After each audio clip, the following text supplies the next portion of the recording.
अब हम next topic क्या पढ़ेंगे, रिएक्टेंट एंड प्रोडक्ट। ठीक है, रिएक्टेंट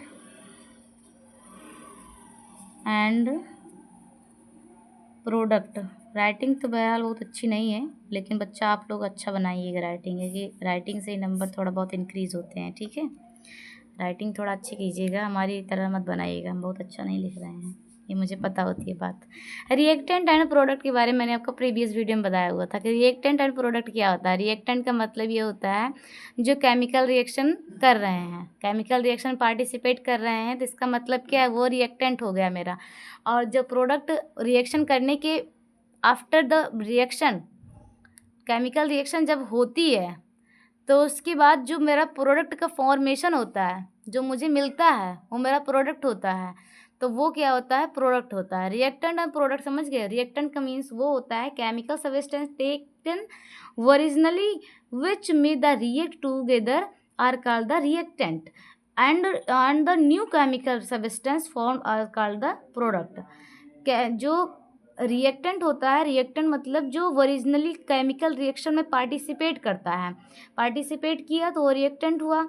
और जो रिएक्टेंट के बाद उसके बाद जो प्रोडक्ट का फॉर्मेशन, जिस सब्सटेंस में प्रोडक्ट का फॉर्मेशन होता है, तो उसको हम लोग क्या कहते हैं, प्रोडक्ट कहते हैं। ठीक है, वो सब्सटेंस जो रिएक्शन में पार्टिसिपेट करते हैं, वो सब्सटेंस, आप समझिए, आप एक लाइन में बात को समझ जाइए, वो सब्सटेंस जो रिएक्शन में पार्टिसिपेट करते हैं उनको हम क्या कहते हैं, रिएक्टेंट कहते हैं।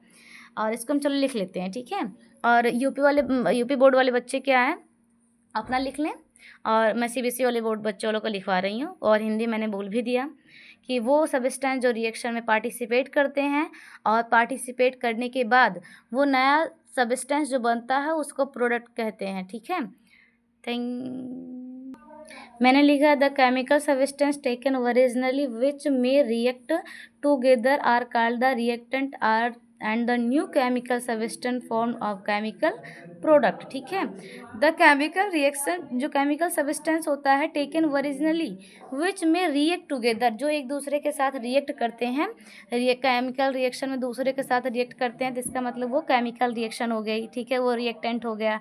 And the new chemical substance form of called the product, वो जो केमिकल रिएक्शन के बाद वो जो मुझे प्राप्त होता है नया सब्सटेंस, उसको हम प्रोडक्ट कहते हैं। ठीक है, अब इसको एक टॉपिक हम और लिख लेते हैं, द केमिकल इन्वॉल्व।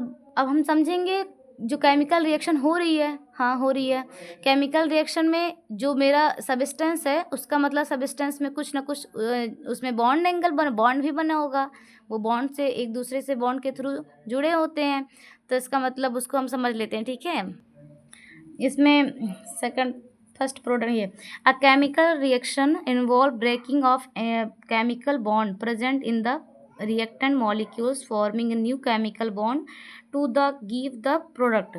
जैसे उसमें ये क्या है, सब्सटेंस जो होते हैं केमिकल रिएक्शन में, जो एक मॉलिक्यूल होता है, जितने मॉलिक्यूल्स जो होते हैं वो एक दूसरे से बॉन्ड के थ्रू बने होते हैं। इसमें क्या है, chemical reaction involve the breaking of the chemical, मतलब ये समझो एक मॉलिक्यूल है, ये यहाँ पर कोई मैंने मॉलिक्यूल रख दिया, ये मॉलिक्यूल है मेरा, ये जो ये ब्लू वाला है ये मॉलिक्यूल है, और ये क्या है, ये मेरा बॉन्ड है, ये दोनों बॉन्ड है। तो ये दोनों, ये जो मॉलिक्यूल है ये एक दूसरे के बॉन्ड के थ्रू बने हुए हैं, जुड़े हुए हैं। ठीक है, ये बॉन्ड के थ्रू जुड़े हुए हैं, तो और ये जब रिएक्शन करेंगे तो ये बॉन्ड टूट जाएंगे। ठीक है, ये बॉन्ड टूट जाएंगे, तो ये जो मॉलिक्यूल रहेगा ये दूसरे के साथ जाकर बॉन्ड बना लेगा, तो उसी को कहते हैं बॉन्ड। ठीक है, रिएक्टेंट बॉन्ड, उसको बॉन्डिंग कहते हैं कि केमिकल रिएक्शन में कैसे बॉन्डिंग होती है। एग्जांपल समझ लेते हैं, जैसे PbNO3 का होल ट्वाइस प्लस KI। ठीक है, तो इसमें PbNO3 का होल ट्वाइस प्लस KI, तो ये जो Pb है, Pb किसके साथ, एक बॉन्ड एंगल NO3 का होल ट्वाइस प्लस K। अब K और I एक दूसरे के साथ बॉन्ड के साथ जुड़े हुए हैं, Pb है, Pb, ठीक है, Pb किसके साथ रिएक्ट किया, I2, PbI2 बना प्लस KNO3 बना।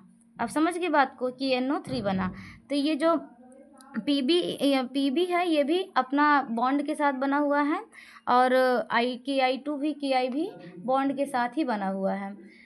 समझ गए, कोई अगर डाउट हो तो क्लियर करने के लिए कमेंट सेक्शन में कमेंट करें, और जो भी अच्छे से पढ़े लिखें, अच्छा नंबर लेकर आएँ, और जो भी समस्या हो, कोई प्रॉब्लम है तो डाउट सेक्शन में आप कमेंट कर कर पूछ सकते हैं, ठीक है। अच्छे से पढ़ो लिखो, कोई अगर हाँ, राइटिंग थोड़ा सा आप अच्छे से कीजिए। Thank you.